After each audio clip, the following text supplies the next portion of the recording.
Hello everyone. I'm very excited to be speaking today about one of my favorite topics, time management. We always have been of the mindset that being busy is a good thing for most of us. When the pandemic hit, things changed a lot. No longer were people constantly busy.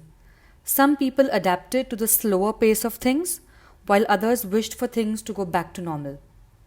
Whichever camp you have been in, time management may have looked a little difficult for you recently. We all want to make the most of the 24 hours we get each day. However, some people achieve more happiness, more productivity, and success in the same amount of time as everyone else. Let's have a look at some time management techniques. What are these basically? Time management itself revolves around choices. You decide what you need to do, when you need to finish it, and what tasks you need to tackle in order to reach your goals. We live in a global world with remote work teams and even remote friends and family. I'm sure you all agree to this. Office hours are essentially 24 by 7. So it's easy to get caught up in the frenzy and leave the phone on, even on weekends and vacations. Time management is really all about managing yourself. You can't really manage time because there are 24 hours in a day, 60 minutes in an hour, 60 seconds in a minute, and that never changes. However, you can control where and how you spend your time and take actions to reduce or eliminate time wasters. Here are some timeless ways to take control of your schedule each day to make the most of your time during a pandemic or otherwise. Let's take a look. Your timing is unique. Every person has a biological clock. Some people are active during the day, others are more productive during the late hours of the night. On a personal note, I think you should develop a habit of waking up early in the morning. That way, you can do more work because you start early. This is one of the best tips to time management in my humble opinion. Arguably, if you cannot wake up early, find your clock. Identify which hours of the day are the ones you could work at the highest peak. Likewise, what time are you at your lowest peak? Make those weekend plans work. Weekends are a goldmine of resources for those looking for useful tips to save time. Just like a New Year resolution, we make a lot of plans for our weekends. In reality, we wake up late and we are hardly able to do anything until Sunday evening. That's with me at least. That's when the realization phase kicks in and we are reminded of all the hours we wasted during the last 2 days. Friday is when you should do a retrospective analysis. Think of what you have achieved and your plans ahead for the future. You don't have to overdo it. Weekends are not for work, mind it. You should give time to your family. Do some chores and attend other important stuff that is neglected during the business days of the week. However, do a little bit of work over the weekend. You will still have plenty of time to watch Netflix, read books, and do whatever your little heart desires. Train the other side of your brain. Engage in hobbies to involve the parts of your brain that don't use at work. You'll solve problems faster and have more creativity at your disposal. Spend time outside of your comfort zone. This leads to success.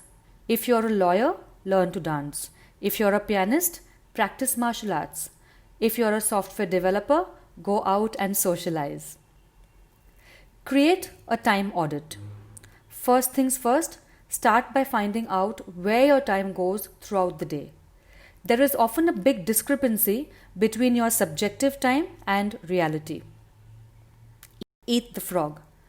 Sounds strange, doesn't it? To quote Brian Tracy from his book, Eat That Frog, he says, if the first thing you do each morning is to eat a live frog, you can go through the day with the satisfaction of knowing that it is probably the worst thing that is going to happen to you all day long. Your frogs each day are the tasks that will have the greatest impact on achieving your goals. which are usually the tasks that you're most likely to procrastinate. The glass jar: rocks, pebbles, sand. Categorize your work in this way. Your rocks mean your most important strategic projects. Your pebbles, these are projects and tasks that are important but not the most critical. Sand, they are the smaller ones, more insignificant tasks, I would say. Tackle the rocks first. If you keep tackling the small things, that is the sand and the pebbles, and not the more important strategic items like the rock, then your jar will quickly fill up with no room for more rocks. Eliminate electronic time wasters. Everyone has certain distractions that interrupt them and take the time away from their work. Is yours Facebook or Twitter, email checking, continuously messaging with friends and family? Stop checking them so often and start batching these types of activities. Set a time, then check and deal with all of them at once. Give yourself 30 minutes and then get back on to the task at hand. This works for me. Take care of your health. A good night's sleep, healthy eating, and exercise will give you energy, focus, and stamina required to make the most out of your day. It may seem that work is important to you more than anything else, and you can catch up on sleep later, or food, or exercise much later. If you lose your health, though, you can't work or do much of anything else for that matter. So don't skip on taking care of yourself. Keep distractions at bay. This is a strict no-brainer. If you want to get by with tips to time management, minimize distractions as much as possible. A couple of weeks ago, I heard about the Pomodoro technique, which I have begun using. This technique is especially useful in cases where you have a lot of work to do, but you are easily distracted. The Pomodoro timer is set by default at 25 minutes interval. Followed by that, you get a 5 or 10 minutes break. This way, your brain remains active and you get to distract yourself after 25 minutes of non-stop work. As of now, Apple and Android users can download the Pomodoro apps which are available. They are wonderful and are also hassle-free. Have a great time no matter what. Don't obsess about checking off all the items on your to-do list. Enjoy every day with an appropriate work-life balance. Finishing an oversized workload today isn't worth an unproductive, burnt-out day tomorrow. Strict no.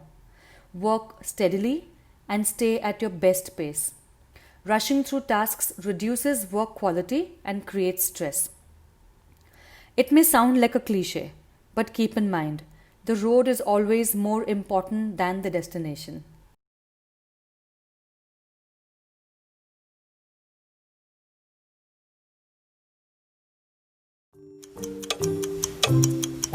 Pomodoro is Italian for tomato. It's also the name of a time management technique developed by Francesco Cirillo, who named it after his tomato-shaped kitchen timer. Cirillo realised that to work effectively, we can't work indefinitely, and if we stop occasionally and give our brains time to process a task and divide tasks into more digestible chunks, we can accomplish more. The Pomodoro technique uses a timer, which is set for a 25-minute slot, or pomodori. You simply select a task, set the timer, and dedicate yourself to that task until the timer rings. Then, have a 5-minute break before setting the timer for another pomodori and continuing your work. After 4 pomodori, you can take a longer break. If you're struggling with procrastination, it's a great way to eliminate distractions, and you might find that something you thought would take hours or even days can be finished in just a few dedicated pomodori.